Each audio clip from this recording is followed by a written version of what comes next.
writers, and I always dreamed that we were going to make it and get it together, and we were going to, we could just always envision it and go, I could see us on, we would get these magazines from the WGA, and there was always different writers on there, and I just kept envisioning, the two new writers in Hollywood, all of us on the cover with some smoking jackets, I don't know why.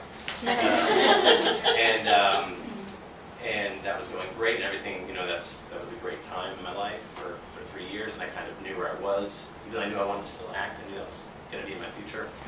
And then that kind of Mad TV came to a close, and my writing partner had just, for fun, he had written something with another guy, just to, because for him, my writing partner, writing is his, he knows that's what he wants to do. He's a very funny actor, but that's his dream, and that's what he wants to do. And wrote this thing that kind of all of a sudden just blew up and got sold, and he was like, hey, I sold this thing, and with somebody else, and it's so weird, it sounds like you're in a relationship.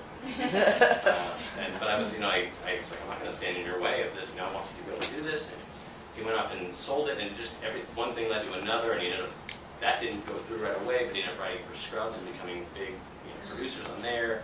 And then they just, now they literally have 2 pilots that are going, they're being made. One for NBC and one for ABC, and I could not be happier for him. He's my best friend in the world, but at the same time, I'm going to the thing that she was talking about, the jealousy of that you go, I don't want to be jealous of my best friend, but at the same time, I'm like, that was supposed to be us. That was, they're going to be on the cover of Writing Magazine, and anyway, that's hard to deal with. At the same time,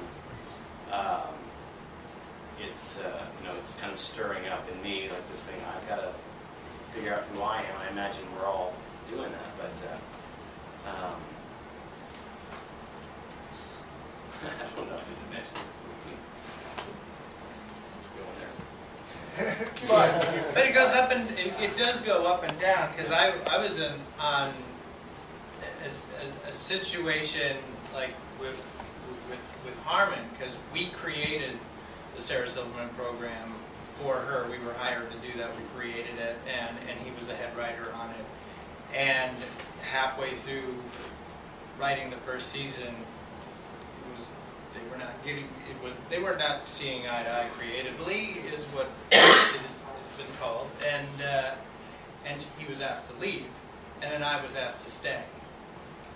And I was asked to stay because I was like the directing of the episodes, and that was a hard decision, because it was like, do I stay here and fulfill my dream of being a director, or do I go with my friend? I mean, what do I do? And I was torn, and eventually, we came to an agreement, and Dan went off and actually did a pilot based off of Channel 101, and he got to do his show on VH1, and I stayed with the show. And his show went on and kind of didn't really click, and Sarah's show in the first season, was getting great reviews and was doing really well. The second season was doing well, and now we're in like our 3rd or 4th year on it, and it's tapering off, and everybody's thinking about, well, I'm going to move on and whatever. And here comes Dan with Community out of the blue, and just like, and I thought, like, because Dan hit a low point. I don't want to get into it, but he hit a low point where I thought it was over for him. And he just was in the right place in the right time. And he was low. I mean, he was really low. And it was in the right place. He's a guy who could do low. Low. And he was, and the one thing that I learned from that experience is that this business gives you second chances and third chances and fourth chances a ton of times. And Dan just, Dan's Dan, but he happens to be really good at what he does. And he was in the right place in the right time, and everything just kind of slid forward, and now he's the creator of Community, which, is on NBC, and yeah, I was like talking with him the other day. I'm like going, man, our ratings aren't as good as they used to be. And he goes, yeah, ours aren't anything to talk about. I'm like, oh, well, maybe no one's watching TV anymore.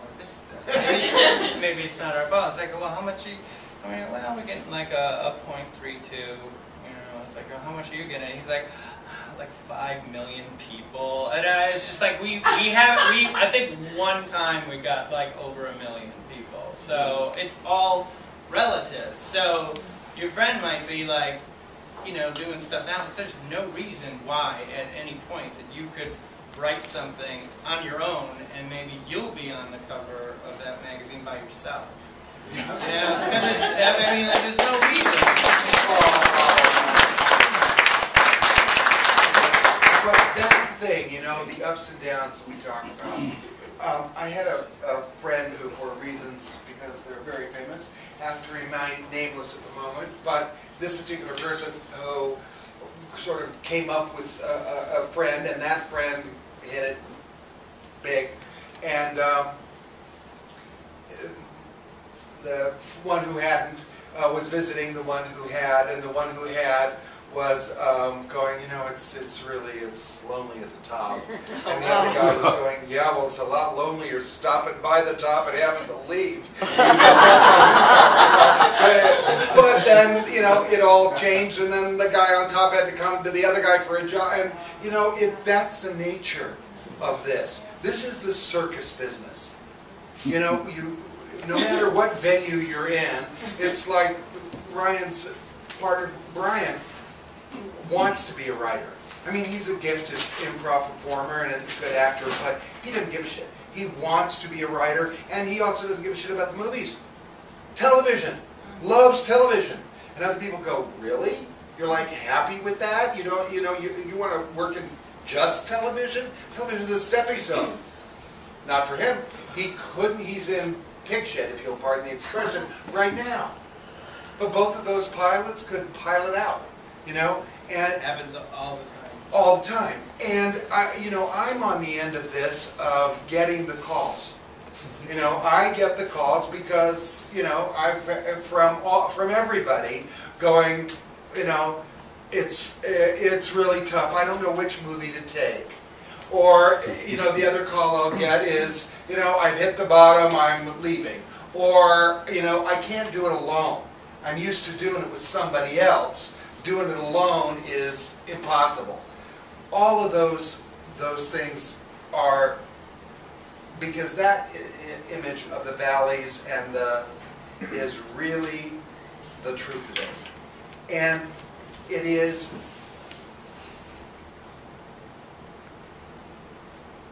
again, the only voice that matters is that one that keeps talking. And the fact that it asks you to do this, maybe the only thing it has to say at the moment, is just, I don't know, you just should. No real explanation, that's just, that's what you do. You know, and there cannot be 1 ounce of proof anywhere else in the world that would support that, except that voice keeps speaking. Literally, when I calculated that for Karin, it had been 50 years. That's a long time to wait. Now, there were things working in and out along the way, but this particular thing of everybody making it all about her acting, you know, she's had other moments where she was successful, but the voice was never happy with that success. The voice wanted this little piece of success that she's been waiting for 50 years, you know?